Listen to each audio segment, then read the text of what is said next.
Women's 24 चॅनलमध्ये सगळ्यांचं स्वागत आहे। अमरावती विधान परिषद निवडणुकीसाठी आज मतदान प्रक्रिया शांततेत पार पडली। जिल्ह्यातील विविध मतदान केंद्रावर नगरसेवक, महापौर आणि स्थानिक स्वराज्य संस्थांच्या सदस्यांनी आपला मतदानाचा हक्क बजावला। यावेळी भाजप, काँग्रेस आणि वंचित बहुजन आघाडीच्या उमेदवारांनाही मतदान केले। मतदानानंतर माध्यमांशी संवाद साधताना वंचित बहुजन आघाडीचे उमेदवार निलेश विश्वकर्मा यांनी काँग्रेसच्या तटस्थ भूमिकेवर तीव्र नाराजी व्यक्त केली। काँग्रेसने निवडणुकीत तटस्थ राहण्याचा निर्णय घेतल्याची माहिती माध्यमातून समोर आल्याचे सांगत त्यांनी जिल्हा काँग्रेस नेतृत्वावर प्रश्न उपस्थित केले। विश्वकर्मा म्हणाले, देशभरात राहुल गांधी पक्ष बळकट करण्यासाठी प्रयत्न करत असताना अमरावतीत काँग्रेसचे काही नेते मतदानापासून दूर राहण्याची भूमिका घेत आहेत। लोकशाहीमध्ये मतदान हा प्रत्येकाचा अधिकार असून कार्यकर्त्यांना मतदान न करण्याचा संदेश देणे योग्य नसल्याचे त्यांनी म्हटले। महाविकास आघाडीकडे सुमारे 150 मते असल्याचा दावा करत विश्वकर्मा यांनी ही मते भाजपा विरोधी उमेदवाराच्या पाठीशी उभी राहायला हवी होती असे मत त्यांनी व्यक्त केले। उमेदवार अडचणीत असेल तर पक्ष नेतृत्वाने पुढाकार घेऊन वातावरण तयार करणे अपेक्षित होते। भाजपा विरोधातील मतांची ताकद दाखवण्यासाठी ही मोठी संधी होती, मात्र ती दवडल्याचा आरोप त्यांनी केला।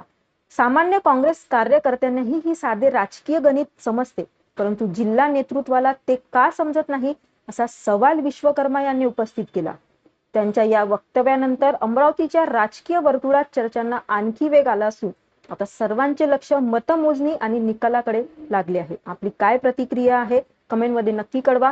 अशाच राजकीय अपडेटसाठी बघत राहा वुमेन्स 24 चॅनल।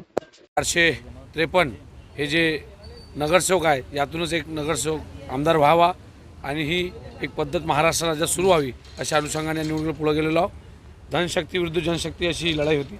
ही लढाई करत असताना अनेक अनुभव आलेत आणि कुठेतरी नगरसेवकांच्या समस्या आहेत त्या तशाच आहेत आणि नगरसेवकाचा मानसन्मानाची लढाई होती।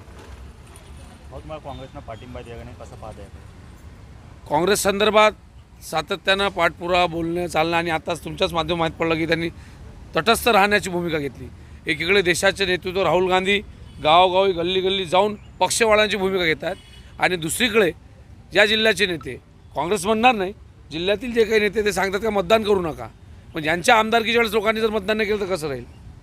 मतदान हा सर्वांचा अधिकार आहे, मतदान थांबवणे ही कोणती पद्धत आहे? आणि यांच्या 7 ठिकाणी यांनी पाठिंबा देऊन भाजपला निवडून आणलं।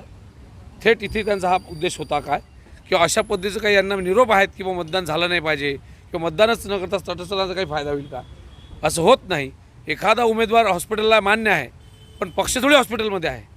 ज्या पक्षाच्या भरोशा लोकांनी स्वतःचं साम्राज्य उभं केलं, एवढे लोक इथं मोठे आहेत, त्यांनी स्वतःचा पक्ष उभा ठेवायला पाहिजे होता। निलेश विश्वकर्माला पाठिंबा दिला आणि पक्षाला आमच्या पाठिंबा दिलं मान्य आहे, पण त्यांची 150 मतं महाविकासासाठी ते कुठं आहेत? ते तर त्यांच्या पक्षात गेली पाहिजे। उमेदवार आयसीयूला आहे, नेते थोडे आयसीयूला होते।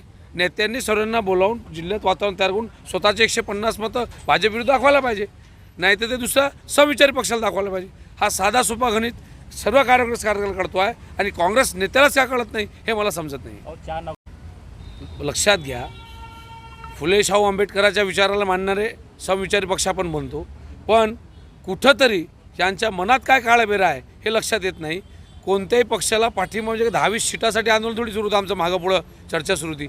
सरळ विषय होता की त्यांचा उमेदवार गायब आहे, तिथं दुसरा पक्ष लढतोय काय, भाजपच्या विरोधात जर मतदान द्यायचं आहे त्याला पाठिंबा, त्याला समर्थन, त्या 2 वडीचं पत्र पाहिजे होतं।